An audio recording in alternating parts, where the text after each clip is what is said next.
무화과 나무의 비유를 배우라. 그 가지가 연하여지고 잎사귀를 내면 여름이 가까운 줄 아나니 이와 같이 너희가 이런 일이 일어나는 것을 보거든 인자가 가까이 있는 그의 일을 잘하라.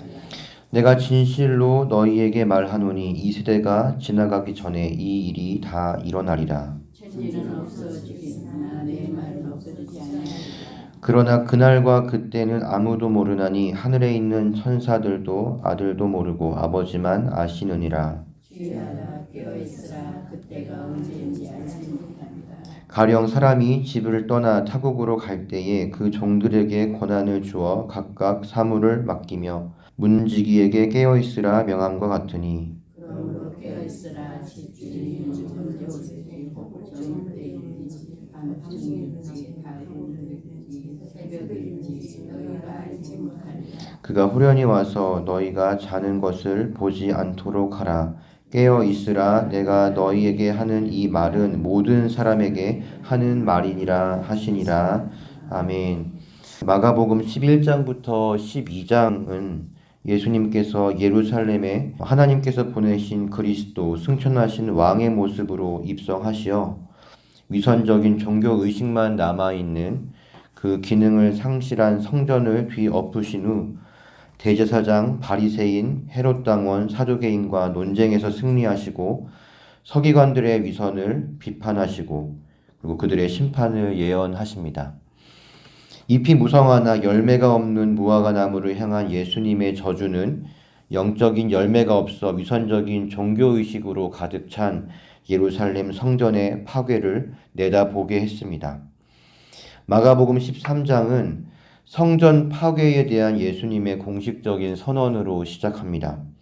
당시에 성전을 이루는 돌 중에 큰 것은 길이가 12m에 무게는 무려 100톤이나 되었다고 합니다. 그런데 돌 하나도 돌 위에 남지 않고 다 무너뜨려질 것이라는 예수님의 예언은 얼마나 처참하게 이 성전이 파괴될지를 상상하게 만듭니다. 전통적으로 마가복음 13장 전체는 예수님의 재림에 관한 내용으로 해석이 되어 왔습니다.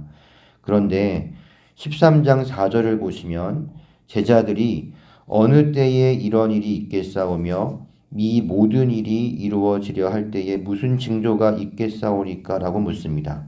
2절에서 예수님께서 성전이 파괴될 것이다 라고 말씀하셨다면 4절에서 제자들이 묻는 이런 일이란 분명히 성전 파괴를 가리킬 것입니다. 즉 4절의 제자들의 질문을 다시 풀어보면 어느 때에 성전이 파괴되며 성전 파괴를 포함한 일련의 일들이 이루어지려 할 때에 무슨 징조가 있사오리까 라고 말할 수 있습니다. 제자들은 예수님께서 예언하신 성전 파괴에 대해서 묻고 있는 것입니다. 그에 대한 예수님의 답변이 마가복음 13장 5절에서 31절까지라고 할 수 있습니다.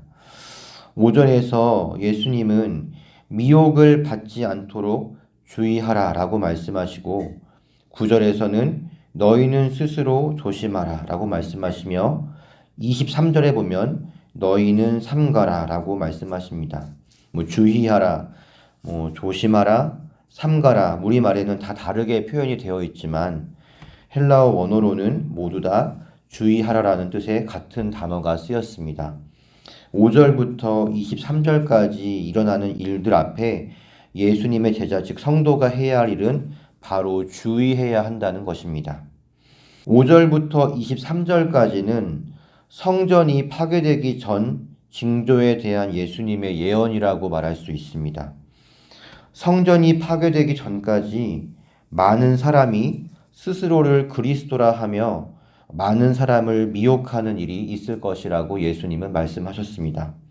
실제로 예루살렘 성전이 무너진 AD 70년 전까지 여러 명의 자칭 그리스도라 하는 사람들이 나타났습니다. 이것은 역사가 요세푸스의 기록에 남아 있으며 그러한 사람들 중에 한 명은 사도행전 5장에 등장하는 드다라는 사람입니다. 또한 성전 파괴가 있기 전까지 여러 전쟁과 그리고 또 폭동이 있었음이 역사가들의 기록에 남아 있습니다. 팔레스타인 지진, 예루살렘 지진, 빌립보 지진, 소아시아 대지진, 폼페이 대지진 등 많은 지진이 성전 파괴 전에 있어 왔고, 또 사도행전 11장 28절에 보면 아가보가 천하의 큰 기근을 예언하고 실제로 클라우디우스 황제가 통치하던 AD 46년에 이러한 기근이 나타납니다. 이러한 재난들은 13장 7절 그리고 8절에 예수님의 말씀이 성취되었음을 뒷받침하고 있습니다. 또한 제자들에게 큰 박해가 따를 것인데 그들은 공회에 잡혀가 신문을 받게 될 것이라고 예수님 말씀하셨습니다.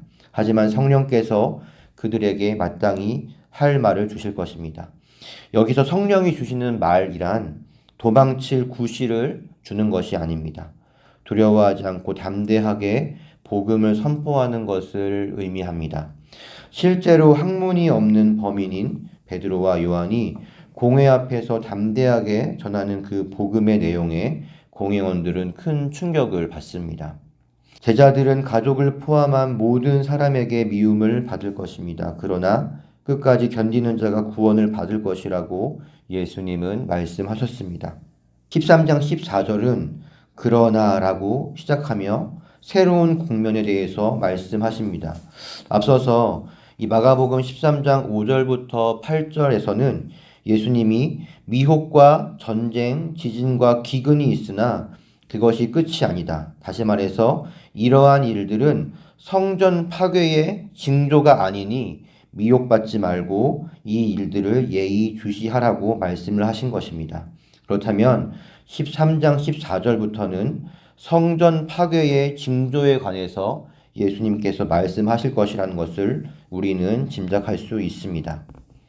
14절에서 예수님은 멸망에 가증한 것이 서지 못할 곳에 선 것을 보거든 유대에 있는 자들은 산으로 도망하라라고 말씀하십니다. 이 멸망에 가증한 것이 정확히 무엇을 가리키는지는 알 수 없지만 지금 이 마가복음 13장 24절부터 이 내용을 말하고 있는 같은 사건을 서술한 누가복음 21장 20절에서 21절은 이렇게 말하고 있습니다. 너희가 예루살렘이 군대들에게 에워싸이는 것을 보거든 그 멸망이 가까운 줄 알라. 그때에 유대에 있는 자들은 산으로 도망갈 것이며. 예루살렘의 이 포위가 멸망에 가증한 것이 서지 못할 곳에 선 것과 정확하게 일치되는 사건인지는 알 수 없습니다. 하지만 우리는 이 누가복음의 기록을 통해서 성전 파괴의 징조의 시작, 유대인들이 도망쳐야 될 그 사인은 바로 예루살렘이 로마 군대에 포위되는 일이었음을 알 수 있습니다. 이때에 유대인들이 당할 환란이 그들이 급하게 도망쳐야 할 만큼 겨울에 일어나지 않도록 기도해야 할 만큼 극심할 것이라고 주님은 예언하셨습니다. 19절에서는 유대인들이 겪을 환란이 하나님께서 창조하신 시초부터 지금까지 이런 환란이 없었고 후에도 없으리라 라고 말할 만큼 극심할 것을 예수님은 말씀하십니다. 이 창조하신 시초부터 지금까지라는 이 표현이 마치 예수님의 재림과 같은 종말의 사건으로 보이게 하죠. 하지만 이러한 표현은 구약에서 재앙의 극심함을 표현할 때에 종종 사용되었습니다. 예를 들면 출애굽기 10장 14절에 보면 메뚜기가 애굽 온 땅에 이르러 그 사방에 내림에 그 피해가 심하니 이런 메뚜기는 전에도 없었고 후에도 없을 것이라. 이러한 표현처럼 말입니다. 어찌되었든 유대인들은 극심한 환란을 겪게 됩니다. 그러나 그 환란은 하나님의 자비하심으로 기간이 줄어들고 겨우겨우 목숨을 건지는 자들이 있을 것이라고 주님 말씀하십니다. 또한 성전 파괴가 임박했을 때에는 거짓 그리스도들과 그리고 거짓 선지자들의 미혹이 더욱더 거세질 것이라고 말씀하십니다. 심지어 그들은 표적과 놀라운 일들을 행하여 많은 자들을 미혹시킬 것이라고 말씀하십니다. 그래도 제자들이 해야 할 일은 그것에 미혹되지 말고 주의하라는 것입니다.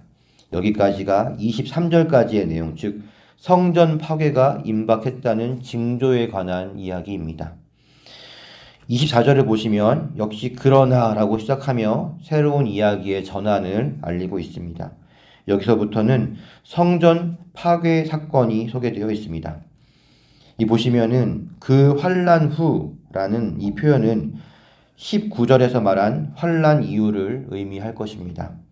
예수님은 성전이 파괴되는 것을 마치 우주적인 재앙과도 같은 표현을 사용하셔서 예언하십니다. 해가 어두워지고 달이 빛을 잃고 별이 떨어지고 하늘에 있는 권세들이 흔들린다는 표현은 이사야서 13장 10절 그리고 34장 4절에 등장합니다.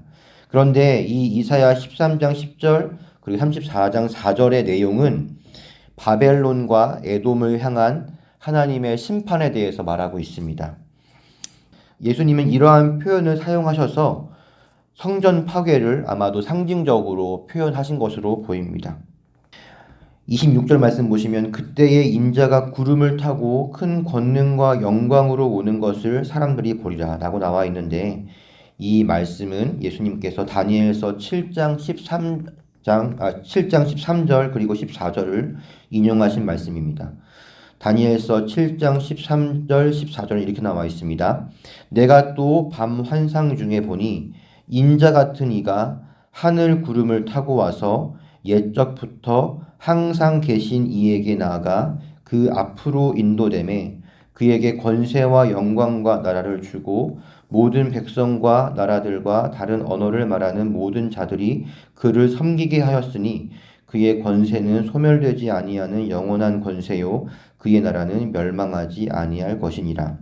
지금 제가 읽은 이 내용을 잘 살펴보면 인자가 하늘 구름을 타고 이 땅에 내려오는 것이 아니라 하늘 구름을 타고 옛적부터 항상 계신 하나님께 나아가 권세를 받는 장면입니다.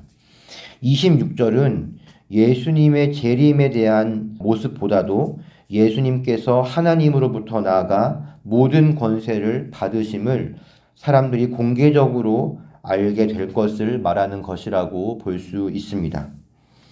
예수님은 마태복음 28장에서 제자들에게 이렇게 말씀하셨습니다. 예수께서 나와 말씀하여 이르시되 하늘과 땅의 모든 권세를 내게 주셨으니 그러므로 너희는 가서 모든 민족을 제자로 삼아 아버지와 아들과 성령의 이름으로 세례를 베풀고 내가 너희에게 분부한 모든 것을 가르쳐 지키게 하라. 볼지어다 내가 세상 끝날까지 너희와 항상 함께 있으리라 하시니라. 아멘.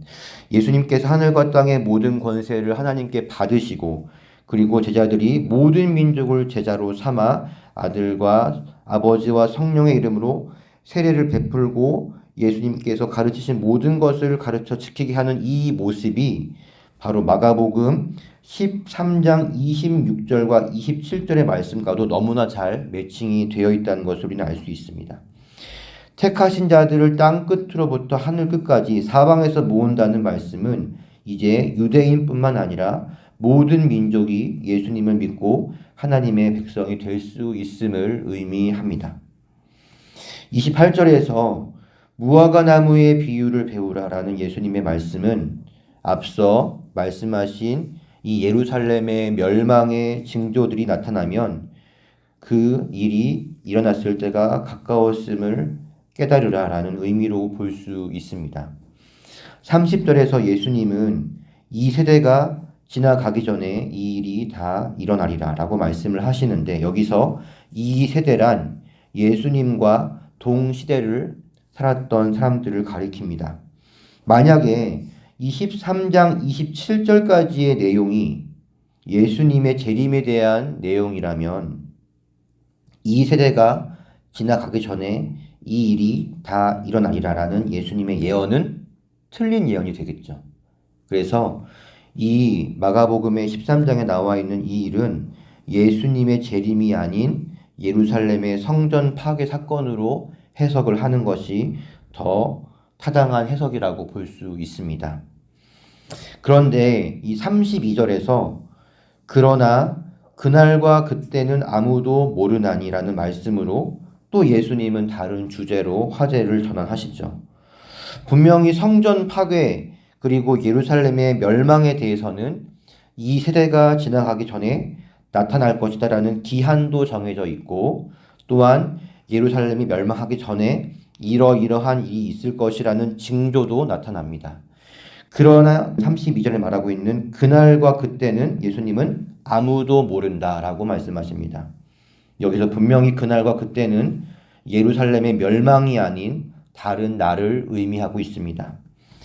전에도 말씀을 드렸다시피 유대인들에게 있어서 성전은 그들의 정체성과도 같습니다. 때문에 이 성전이 무너진다는 것은 그들의 정체성이 붕괴된다는 것 같은 엄청난 사건입니다. 기능을 상실한 건물 성전의 붕괴는 동시에 새롭게 지어진 예수님이라는 성전, 그리고 예수님께서 하나님께 이제 왕권을 받으신다는 그러한 것과 연관이 됩니다. 예수님을 믿지 않는 유대인들에게나 예수님을 믿는 그리스도인들에게나 이 건물로서의 성전 파괴는 굉장히 상징적인 큰 사건입니다. 그래서 초대교회는 예루살렘 성전 파괴와 예수님의 재림을 굉장히 밀접하게 바라봤던 것 같습니다. 아마도 예루살렘 멸망 뒤에 예수님의 재림에 대한 말씀이 이어지는 흐름은 아마도 이러한 이유 때문일 것입니다. 예수님이 언제 재림하실지는 천사들도 심지어 예수님 자신도 모르시고 오직 성부 하나님만이 아십니다. 예루살렘의 멸망과는 달리 예수님의 재림 때는 그 어떠한 징조도 없습니다. 예수님은 갑작스러운 당신의 재림에 대해서 이렇게 비유로 말씀하십니다. 집주인이 언제 올는지, 혹 저물 때일는지, 밤중일는지, 닭 울 때일는지, 새벽일는지 너희가 알지 못함이라. 징조도 없이 갑작스럽게 임할 주님의 재림 앞에 예수님의 제자, 성도가 취해야 할 태도는 오직 하나뿐입니다. 그러므로 깨어 있으라. 이 깨어 있는 신자의 삶은 모든 일을 그만두고 골방 혹은 집회 장소에 처박혀 예배만 드리는 시한부 종말론자의 모습이 아닙니다. 그들은 예수님의 성전 파괴와 그 징조에 대한 이야기를 예수님의 재림으로 잘못 이해했습니다. 우리가 사는 지금 이 시대에도 난리와 난리의 소문이 무성하죠. 나라와 나라가 서로 대적하고 또 곳곳에서 지진이 발생하고 있습니다. 기근도 일어나고 있습니다. 그러나 우리 세대뿐만 아니라 이 일들은 예수님 세대 당시에도 발생했던 일들입니다. 이 일들은 역사 속에 끊임없이 반복해서 나타났습니다. 예수님이 만약 주일날 오신다면 우리는 주일 예배 중에 주님을 맞이할 것입니다. 만약 예수님이 평일에 재림하신다면 우리는 가정 또는 일터에서 주님을 맞이할 것입니다. 예수님이 언제 오셔도 이상하지 않습니다. 오늘 오후에 오시든 내일 오시든 간에 말입니다.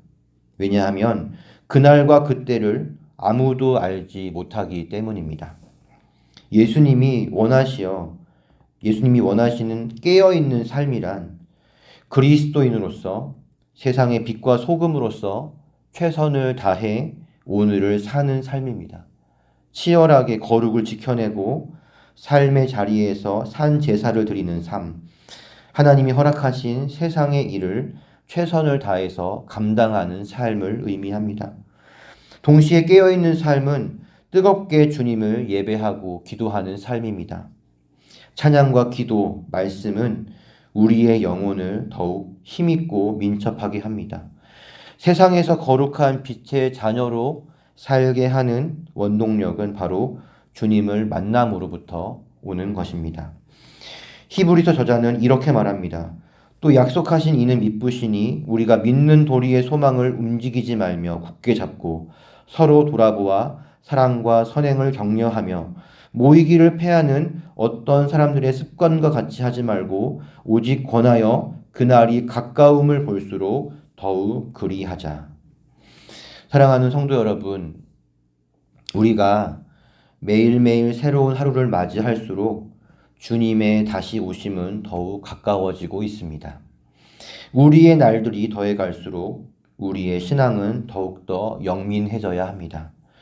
겉사람은 후패하나 속사람은 날로 새로워져야 합니다.